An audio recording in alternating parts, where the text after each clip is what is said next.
Hello, and welcome to what's turning out to be quite a nice evening here in beautiful Nova Scotia, and welcome to my channel, The Optimistic Gardener. My name is Steve Farley. Well, it's not particularly warm at the moment, but I am all excited because it's nearly planting time. I'm getting my beds, my raised beds ready for planting, for sowing, so I thought I'd share a few tips with you on how I get my beds in tip-top condition, ready for a new season of hopefully bountiful harvests and beautiful plants. Let's have a look, shall we? So my first tip is to make sure you don't plant what you planted last year. By that, what I mean is, last year I planted carrots in here, so I don't want to be planting carrots again. And the reason for that is there's a chance there could be pests hiding in here from last year that maybe attacked some of the carrots, soil-borne diseases. You'd want to try as much as is possible not to plant the same things in the same bed every single year. So I just generally have a bit of a move around every year. So this year I'm planting, this is going to be my beginner's bed. So there may be a few carrots, but essentially there's going to be lots of other things not from the carrot family. So don't plant what you planted last year. The next thing you want to do is to make sure that your bed is topped up. Now, I filled it up last year, I hear you say. Well, the thing is, every single year, especially if you planted, say you planted, you made your bed last year and you filled it up with compost or soil or whatever it is, during the year that earth, soil, will have settled. With all the rain pushing it down, etc., etc., it would start to have settled down.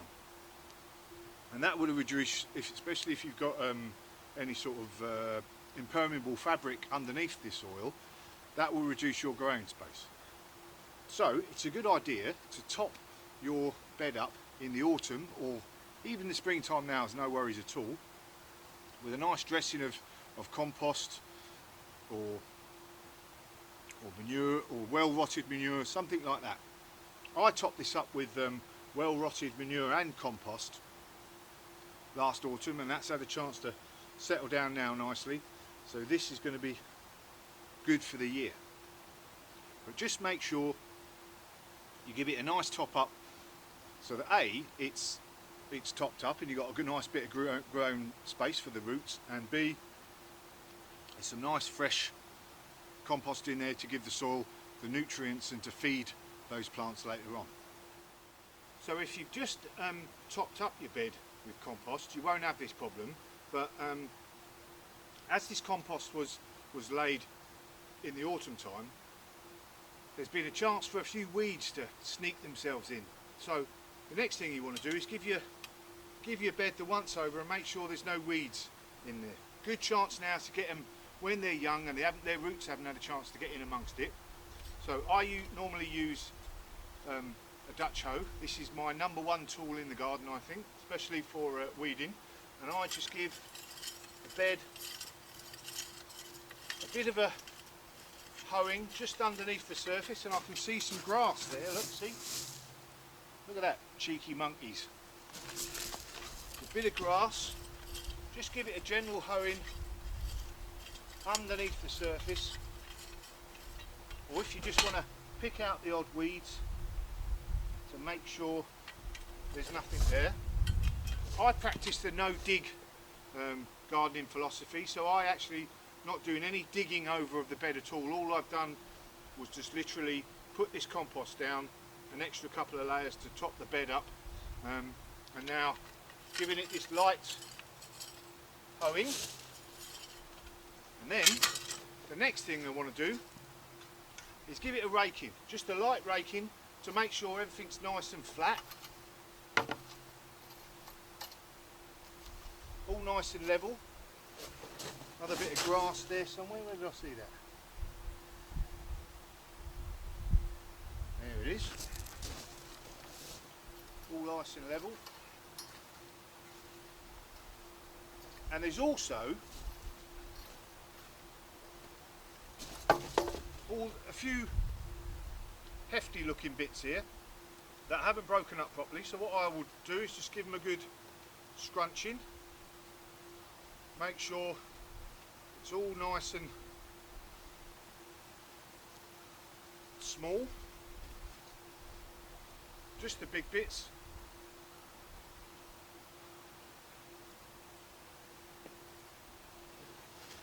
And then I'll rake that across. Leave some of these big bits at the end, I'll finish them off later. A nice flat bed, ready for whether I'm planting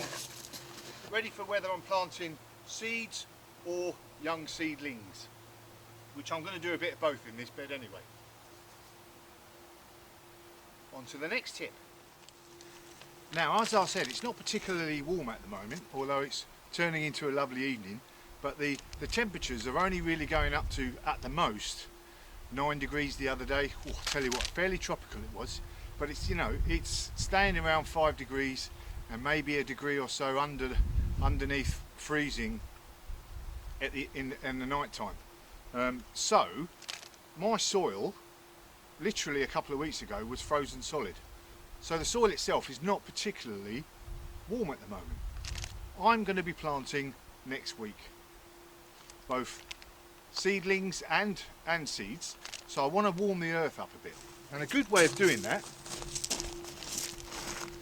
is either getting some black plastic, or I've got this black cloth that you use for laying down on paths to keep the weeds out. So what I'm going to do is I'm going to lay this across the bed.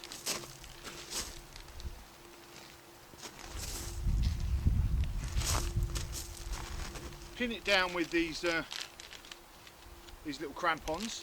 You can use bits of wood or whatever. And just pin it down. In fact, I'll put the other one on as well.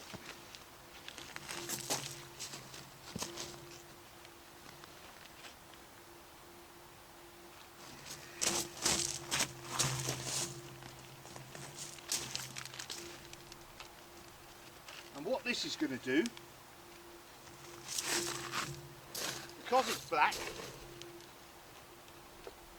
any sun that's going to come down is going to warm up this cloth, because black obviously absorbs heat, and start to warm up this soil.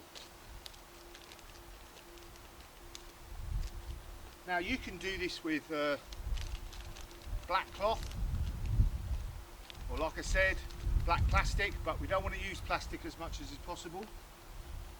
Not unless you're going to reuse it. Or you can use something like cloches. As you can see in the photograph, the sun will beat down, it'll act like a bit of a greenhouse, and that will start to warm the soil up. This way I know that the soil is at least getting some water at the same time as warming up when the sun's out. So in a week or so's time, this will add a nice bit of warmth to the soil, and my seedlings won't get so much of a shock when they go in the earth. Tip number 5. Make sure you know what you're going to mulch your bed with.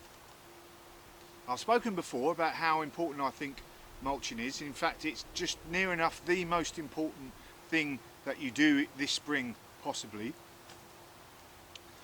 But think about what you're going to mulch with. So this is my garlic bed, and as you can see, the garlic's springing up nicely here. And I've put a nice mulch of seaweed down here in the autumn time. It's shrunk a little bit, so I think I'm going to have to put a bit more in. But again, on this bed here that I've just covered, I'll be using seaweed again. If you haven't got access to seaweed, leaf mould, or a nice big thick mulch of compost. And at the end of this video there's a link to an excellent video, if I must say so myself, that I did on all the different types of mulches and how mulching can really improve your garden. So don't forget to check that one out at the end of this video. But that's 5 tips. Make sure you're not planting the same things as you planted last year. Top your bed up with a nice load of compost. Flatten it out, get rid of all the weeds, get it ready, nice and flat, ready for your plants to go in. If you're in a cold area like me, a good way of getting in early and warming it up is giving it a covering, whether it be with black cloth or a cloche of some sort to give it the greenhouse effect. And make sure you get a good load of mulch ready to put down on your bed once you've planted your seedlings. I normally wait to put my mulch down once I've planted my actual plants and sown my seeds, etc. The seeds will come up through the mulch, just like the garlic has come up through this mulch here. But it will serve you good and well throughout the summer. There you go, 5 tips to make sure your bed is in tip-top condition to grow some absolutely big, fat, juicy veg this summer. Job's a good one.